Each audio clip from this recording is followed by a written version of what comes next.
आज बात करेंगे पितृपक्ष के महत्व और इस समय पितरों को तृप्त करने के सरल उपायों के बारे में। अगर आप भी चाहते हैं कि आपके पूर्वजों की आत्मा को शांति मिले और उनका आशीर्वाद हमेशा आपके परिवार पर बना रहे, तो यह वीडियो आपके लिए है। पितृपक्ष, जिसे श्राद्ध पक्ष भी कहते हैं, हर साल भाद्रपद पूर्णिमा से आश्विन अमावस्या तक 16 दिनों तक चलता है। हिंदू धर्म में माना जाता है कि इन दिनों हमारे पितृलोक से हमारे पूर्वज धरती पर आते हैं।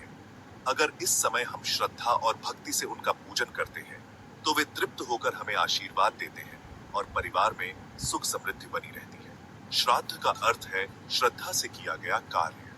तर्पण यानी जल अर्पण, जिसमें तिल, कुश और जल से पितरों को याद किया जाता है। पिंडदान में चावल और तिल से बने पिंड अर्पित किए जाते हैं। कहा जाता है कि इन कर्म कांडों से पितरों की आत्मा तृप्त होती है और वे मोक्ष की ओर अग्रसर होते हैं। अब जानते हैं कुछ आसान और प्रचलित उपाय। जल तर्पण। रोज सुबह स्नान के बाद सूर्य को जल अर्पित करते समय पितरों के नाम से भी तिल और जल अर्पित करें। 2. पिंडदान। गंगा, यमुना या किसी पवित्र नदी के किनारे पिंडदान करना शुभ माना जाता है। 3. ब्राह्मण भोजन। पितृपक्ष में ब्राह्मणों को भोजन कराना और दक्षिणा देना उत्तम फलदायी होता है। 4. दान। अनाज, वस्त्र, भोजन और तिल दान करना पितरों को तृप्त करने का श्रेष्ठ साधन है। 5. जीवदान। पितरों को याद कर गाय, कौवे, चींटियों, कुत्तों और गरीबों को भोजन कराना बहुत शुभ माना जाता है।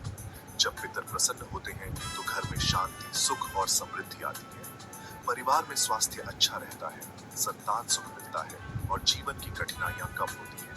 इसलिए पितृपक्ष के समय श्रद्धा और भाव से किए गए ये उपाय जीवन को सकारात्मक बना देते हैं। तो दोस्तों, ये थे पितृपक्ष में पितरों को तृप्त करने के सरल और खास उपाय। अगर आपको यह वीडियो जानकारीपूर्ण लगा तो लाइक और शेयर जरूर